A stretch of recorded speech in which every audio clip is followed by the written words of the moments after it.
오늘 우리가 만나게 되는 시편 12편 말씀 처음과 마지막은 이렇게 시작하고 이렇게 마무리됩니다.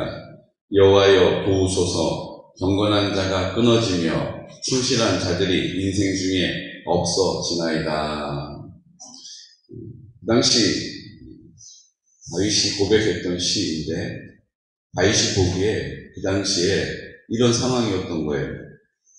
여호와여 도우소서. 경건한 자가 끊어지며 충실한 자들이 인생 중에 없어지나이다. 이렇게 하나님 앞에 말하고 있어요.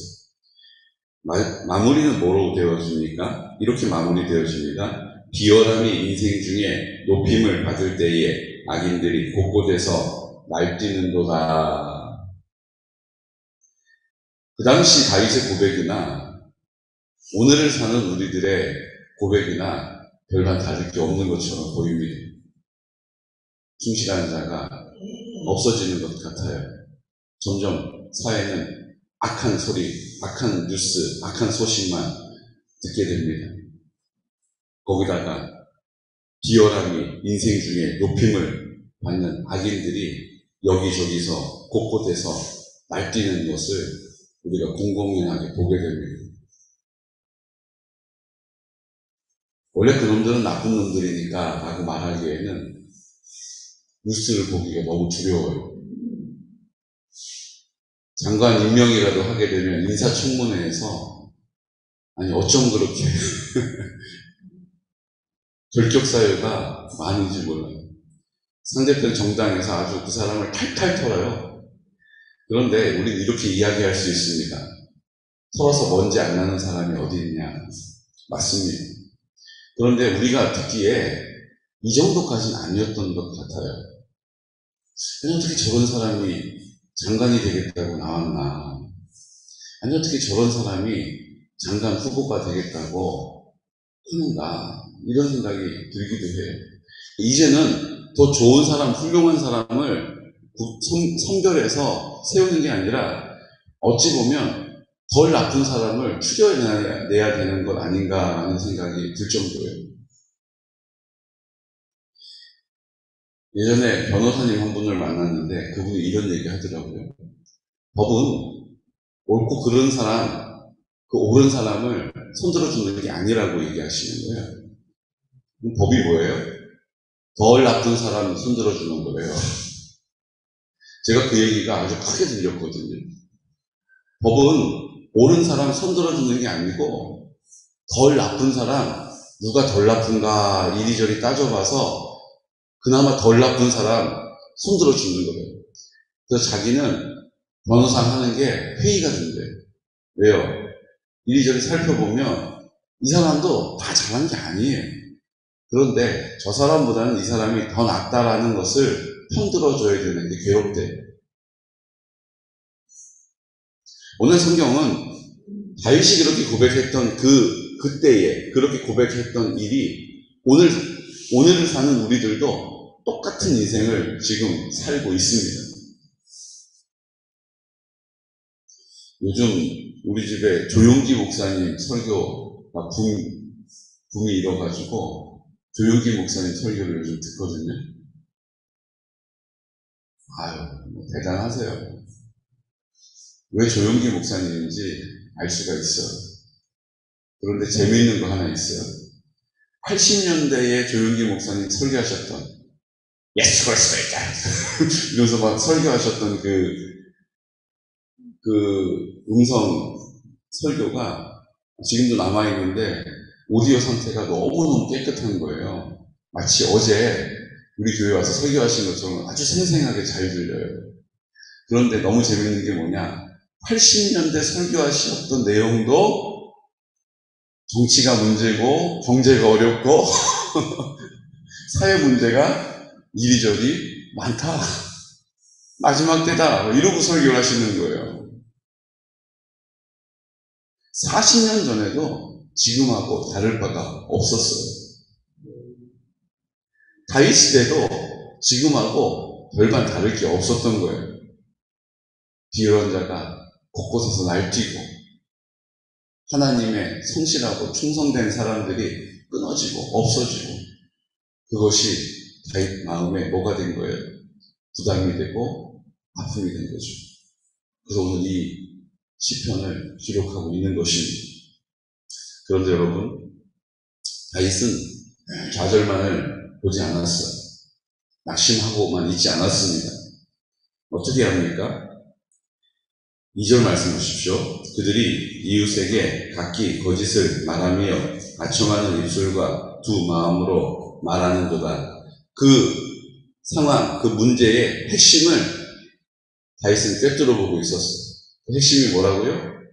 두 마음을 가진 것이 문제라는 거예요. 지금도 마찬가지예요. 두 마음을 가지고 사는 것이 문제입니다. 하나님이 전적으로 주인 되시는 마음만 가지고 있어야 되는데 하나님도 주인이 되고 또 누가 주인이 돼요? 세상도 주인으로 사는 거예요. 마음을 하나로 모으는 것이 이 악하고 패역한 시대에 믿음을 지키는 길인 줄로 믿습니다. 내 마음이 지금 누가 내 마음을 다스리고 있는가를 늘 점검하는 것이 이 시대에, 이 패역한 시대에 이 풍류와 같이 모든 것을 쓸고 내려가는 것 같은, 그 앞에 아무것도 남지 않을 것 같은 이 어마어마하고 의리의리한 이 시대의 패역함을 버티고 지킬 수 있는 길인 줄로 믿습니다.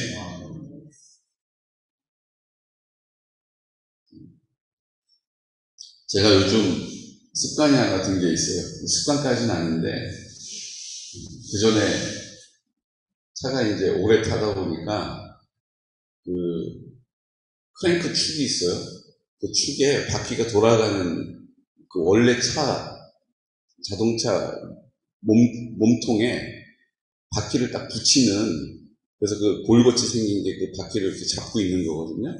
그래서 이게 움직여도 빠져나가지 않고 이 볼 같은 게 힘을 받고 있는 거예요.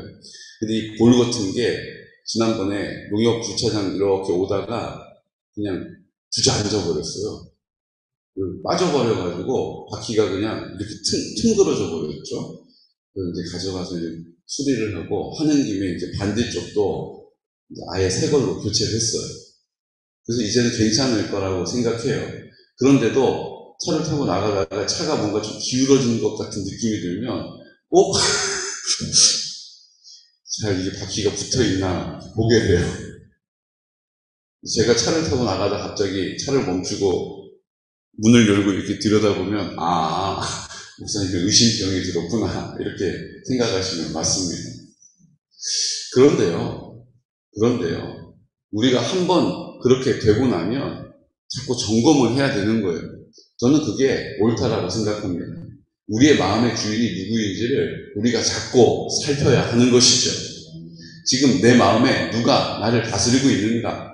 내 마음에 어떤 것이 나의 기쁨이 되고 있는가? 나는 어떤 것을 열망하고 있는가? 이것이 내 마음에 누가 주인인지를 드러내는 증거인 것입니다. 내 마음은 주님이 주인이십니다. 주님이 내 마음을 다스리셔야 합니다. 주님이 내 마음을 인도하셔야 합니다. 주님이 내 마음을 뭐 하세요? 돌봐주셔야 돼요. 내가 하는 게 아니에요.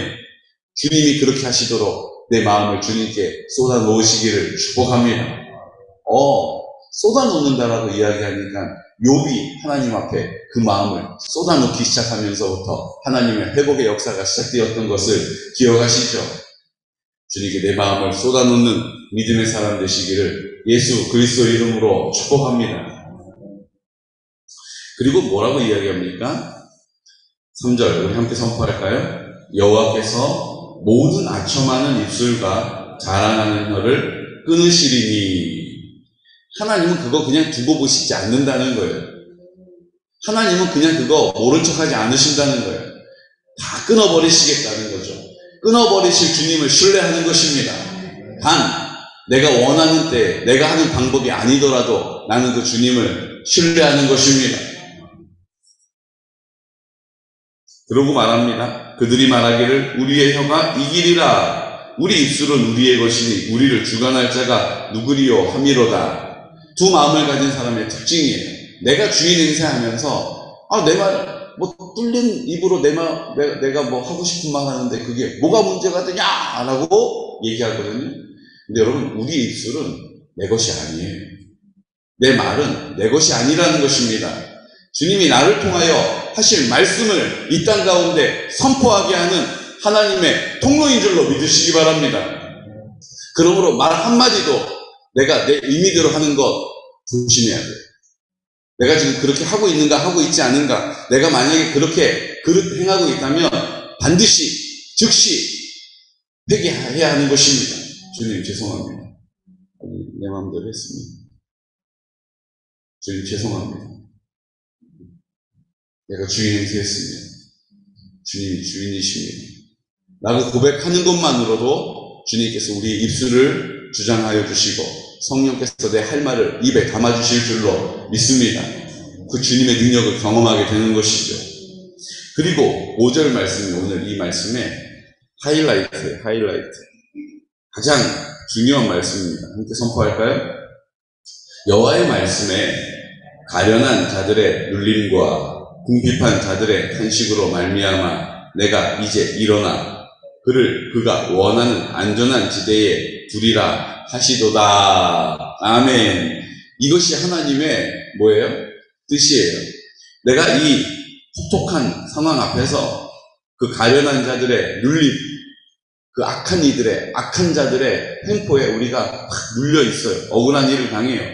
궁핍한 자들의 탄식으로 내가 내 뜻대로 욕심을 쫓아 살지 않고 그냥 하나님 마음으로 살았더니 때로는 궁핍할 수도 있어요. 그때 하나님께서 어떻게 하신다고요? 그 눌림과 궁핍을 내가 이제 일어나 그가 원하는 안전한 지대에 두리라 라고 약속하신다는 거예요. 뭐로 말미암아? 내 눌림과 궁핍으로 말미암아 하나님께서 나를 내가 원하는 안전한 곳에 두시겠다는 거예요. 여러분, 우리의 눌림과 궁핍은 피할 일이 아니에요. 하나님이 그 눌림과 궁핍을 통하여 하나님을 만나게 되면, 하나님을 찾게 되면, 하나님의 이름을 부르면, 하나님의 얼굴을 구하면 주님이 우리를 들여다 어떻게 하신다고요? 내가 원하는 안전한 지대에 나를 구별하여 두시는 것입니다. 주님이 나를 통하여 그렇게 하기 원하신다는 거예요. 주님의 뜻을 이루어드리시기를 예수 그리스도 이름으로 축복합니다. 이 표현은 바인만 한 표현이 아니에요. 하나님의 뜻을 이루기 위하여 부름받은 모든 사람들이 다 이 동일한 하나님의 약속받았습니다. 사사기 2장 8절 말씀을 보면 사사들에게 원수들 앞에서 사사들과 함께 계셔서 구원하실 것이다 라고 약속하시면서 이렇게 표현을 하세요. 주님께서 원수들에게 억울해 괴로움을 당하는 그들의 신음소리를 들으시고 그들을 불쌍히 여기셨기 때문이니라. 구원하실 이유가 어디에 있다고요? 그들의 신음소리를 들으시고 그들을 불쌍히 여기시기 때문에 그들을 구원하시겠다는 거예요. 여러분, 우리가 신음소리를 내고 우리가 하나님 아버지 앞에 탄식하는 일이 불쌍한 일이 아니에요. 하나님이 우리를 구원하실 이유가 되는 것입니다. 하나님이 우리와 함께 하실 이유가 되는 것입니다. 오늘 우리를 하나님이 부르셔서 다윗이 탄식하면서 주님, 이 세상이 다 썩었습니다. 이 세상이 다 악한 이들로 그득그득합니다. 바글바글합니다. 어떻게 내가 삽니까? 하지만 주님은 여전히 우리와 함께 하십니다.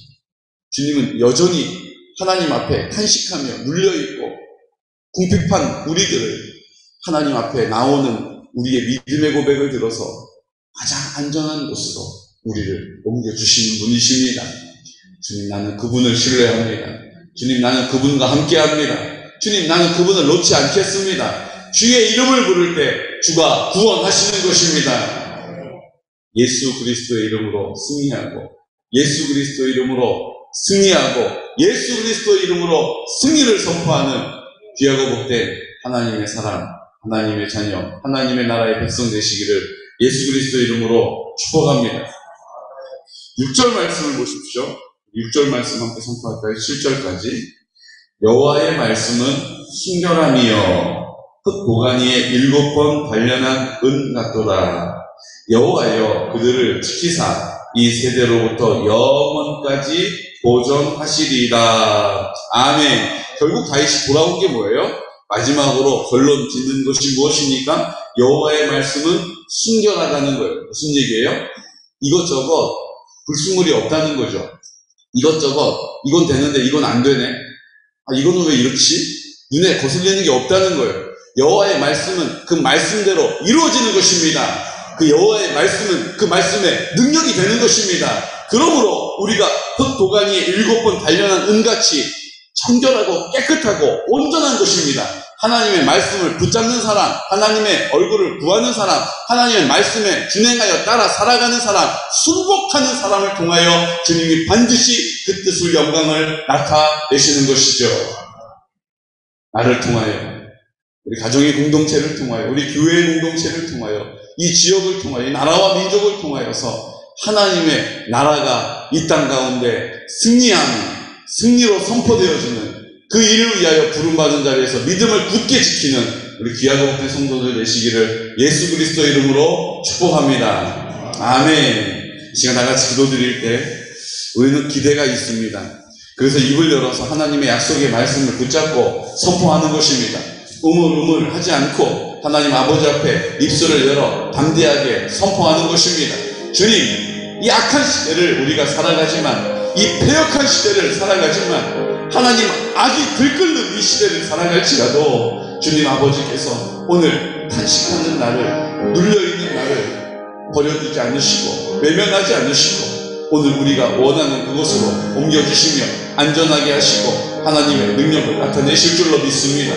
오늘 그것이 우리에게 소망이 되어서 순종의 태도를 가지고 감사의 고백을 통하여 하나님의 나라를 기대하고 선포하는 입술 되게 하여 주시고, 이제 그 약속의 말씀을 내 앞에 두고 입을 열어 그 약속의 말씀을 선포할 수 있는 담대한 사람, 믿음의 사람이 되게 하여 주시옵소서. 주님, 승리하게 하심을 믿습니다. 내 방법이 아니라, 내 때가 아니라 주님의 방법으로 주님의 때에 이루실 것을 신뢰하고 오늘도 하나님 아버지 앞에 입술을 열어 기도하여 간구합니다. 주여, 하나님의 구원은 불쌍히 여겨주시는 신음하는 우리의 기도 앞에 있습니다. 주여, 우리를 불쌍히 여겨주셔서 오늘 그 소망 가운데 입을 열어 기도하게 하여 주시고 주의 얼굴을 구하게 하시며 주의 얼굴을 바라게 하여 주옵소서. 이 시간 우리가 허락하신 모든 공동체를 위하여, 우리 선교한 다음 세대를 세우기 위하여, 어르신들에게 복음의 기쁨과 그 사랑을 전하기 위하여서 주님 아버지 환우들과 어르신들을 위하여 하나님 아버지 우리가 이 일들을 우리에게 맡겨주신 사명을 잘 감당할 수 있도록 허락하여 주신 하나님 5만 방문 요양센터를 위하여서 하나님 아버지 앞에 이 시간 나사렛 예수 그리스도 이름으로 나를 통하여 역사하신 우리 전도의 대성자 이름 불러가며 이 시간 선포하며 기도하겠습니다. 주여, 주여, 주여.